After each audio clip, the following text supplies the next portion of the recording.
So, hi guys, magandang hapon. So, malayo ba kayo sa tubig? So, ito yung gawin nyo guys, no? Kung may tangke kayo yan, so, ayos na. Ang ginawa ko, nagawa ko nito guys. Ito. Pagkatapos, ipinatong ko yung tangke. Nilagyan ko na yan ng net para masala yung tubig guys galing sa ulan yan kasi. So, ito, nilagyan ko nito. Ito guys, kinukti ko yan. Tapos dito, ano yan guys, doon sa lababo, no? So, ang tubig kasi dito is talagang malayo.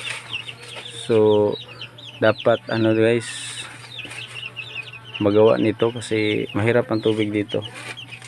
Yan din guys, no? Ginawa ko din yan. Pag uulan yan, diretso yan sa CR. Para doon sa loob sa CR, doon na mag ano ng tubig pag malakas ang ulan, hindi na papunta sa labas.